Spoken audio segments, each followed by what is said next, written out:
बच्चों आज हम जो पंडिता रमाबाई जो 5वां पाठ है उसका दूसरा प्रश्न करने के लिए आपको प्रश्नवाची शब्द सीखना होगा। प्रश्नवाची शब्द क्या होता है? वह शब्द जिससे प्रश्न का पता चले। क्यों, कब, किस लिए, किसने, किसके द्वारा, किस तरह से, इस प्रकार से, कहाँ, कितने, इस तरह से जो हम प्रश्न पूछते हैं उनके लिए प्रश्नवाची शब्दों का प्रयोग करते हैं। और हिंदी में तो आपको वो अलग से कोई लगता ही नहीं होगा कोई टॉपिक, क्योंकि वो सहज रूप से आपकी भाषा में आपके मुंह से निकलते हैं।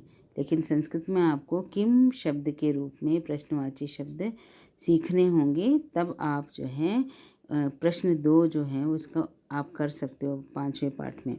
देखिए, प्रश्नवाची शब्द भी 3 लिंगों में विभक्त है: पुल्लिंग, स्त्रीलिंग, नपुंसकलिंग। संस्कृत में हर शब्द या पुल्लिंग, स्त्रीलिंग या नपुंसकलिंग में किसी एक कैटेगरी में रखा गया होता है। इसके अलावा संस्कृत में वचन भी 3 होते हैं: एक वचन, द्विवचन और बहुवचन। अब हिंदी में 2 ही वचन हैं: लकड़ी, लकड़ियाँ, लड़की, लड़कियाँ। हिंदी में ऐसा नहीं है, संस्कृत में ऐसा नहीं है। संस्कृत में आपके पास 3 वचन हैं: एकवचन, द्विवचन और बहुवचन, एक, दो और अनेक।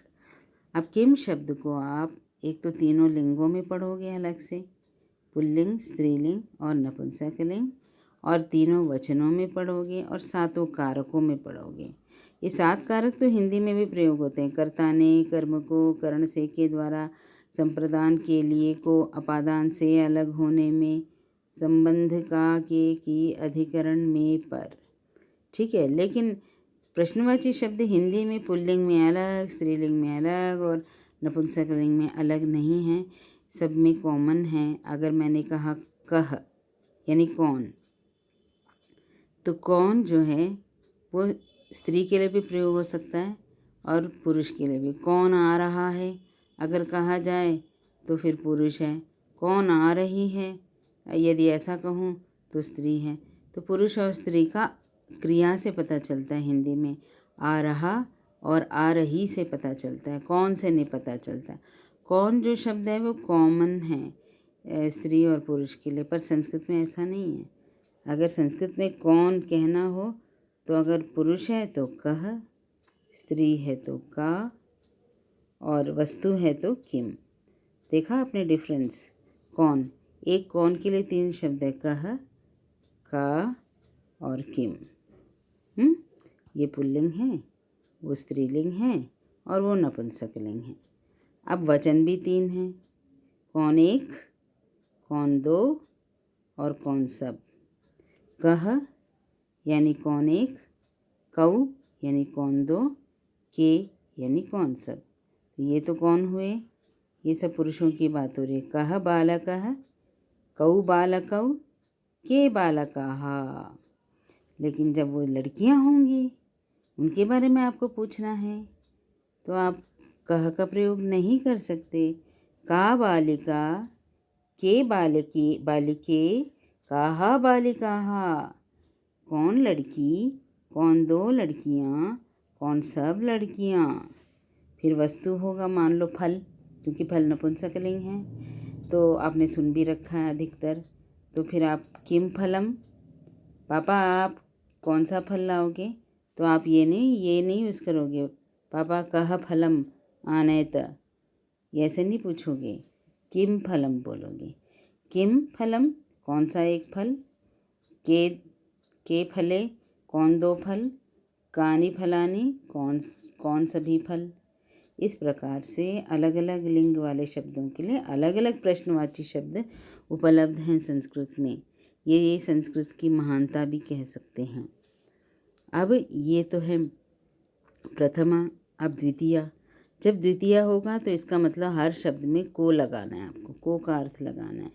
सभी पूरी लाइन में को का अर्थ लगाना है ना। कैसे लगाएंगे? कम किसको, कौ किन दोनों को, कान किन सबको, काम किस एक को, के किन 2 को, काहा किन सबको, किम किस एक को, के किन दोनों को, कानी किन सब को।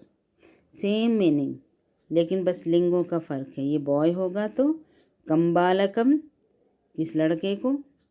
कौ बालकौ, किन दो लड़कों को। कान बालकाम, किन सब लड़कों को। आनयन्तु, किन सब लड़कों को लाएं। काम स्त्रीलिंग है। काम बालिकाम, काम बालिकाम आनयानि, किस लड़की को लाऊं।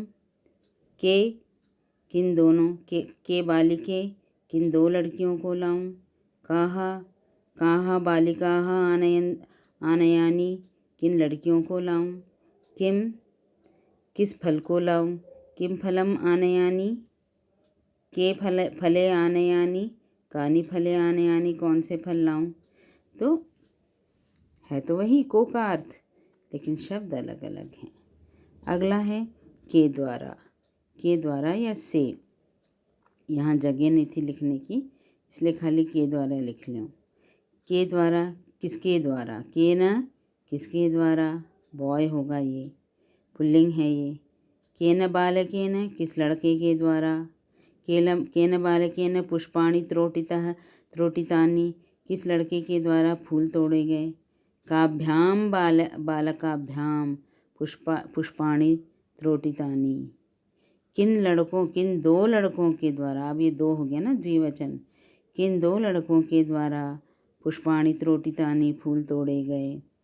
कैहि बालकैहि, किन सब लड़कों के द्वारा पुष्पाणि त्रोटितानि, फूल तोड़े गए। कया, किस लड़की। अब ये लड़की हो गई क्योंकि स्त्रीलिंग है। सेम चीज़ है, द्वारा ही है, इसका भी अर्थ द्वारा ही है, यहाँ भी द्वारा ही लगाओगे, लेकिन यहाँ गर्ल हो जाती है। कया, किसके द्वारा। कया बालिकया पुष्पाणि त्रोटितानि, किस लड़की के द्वारा फूल तोड़े गए। काभ्याम बालिकाभ्याम पुष्पाणि त्रोटितानि, किन दो लड़कियों के द्वारा फूल तोड़े गए। काभ्यः बालिकाभ्यः पुष्पाणि त्रोटितानि, किन सब लड़कियों के द्वारा फूल तोड़े गए। केन काभ्याम कैहि, किसके द्वारा, किन दो के द्वारा, किन सब के द्वारा। अब इसमें आप एक चीज़ नोट करो बच्चों, ये याद रखना शब्द रूप बहुत आसान है, क्योंकि बहुत सारे शब्द सिमिलर हैं, एक जैसे हैं।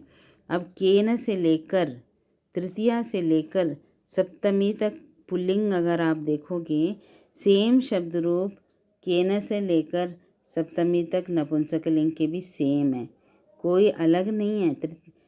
और प्रथमा भी याद करना आसान है। देखो प्रथमा और द्वितीया दोनों में किम के कानी, दोनों में ही एक ही जैसे वर्ड्स हैं।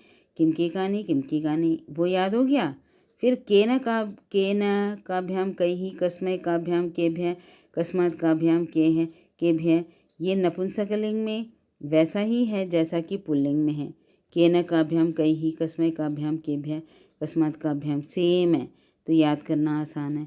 दूसरी बात, अब आप इनको भी देख लीजिए, स्त्रीलिंग पुल्लिंग नपुंसकलिंग, ये जो काभ्याम है बीच में, हाँ, द्विवचन जो है वो सभी में एक जैसा है, काभ्याम, है ना। और ये देख लीजिए पुल्लिंग में यदि आप चतुर्थी और पंचमी का बहुवचन देखिए केभ्यः, तो नपुंसकलिंग में भी चतुर्थी और पंचमी का बहुवचन देखिए केभ्यः, सेम है। तो याद करना बिल्कुल भी मुश्किल नहीं है, बच्चे इसको कुछ अलग दुनिया का समझते हैं। अगर आप एक ध्यान रखोगे तो याद हो जाएगा। ऐसे ही सभी का मीनिंग निकाल लीजिए। कस्मात्, किससे, कस्मै, किसके लिए, कस्य, किसका, और फिर वचन के हिसाब से वो बदल जाएगा। कस्मै, किसके लिए, काभ्याम, किन दो के लिए, केभ्यः, किन सब के लिए। कस्मात्, किससे, काभ्याम, किन दोनों से, केभ्यः, किन सब से। कस्य, किसका, कयोः, किन दोनों का, केशाम, किन सब का। कस्मिन्, किस में, कयोः, किन दोनों में, केषु, किन सब में।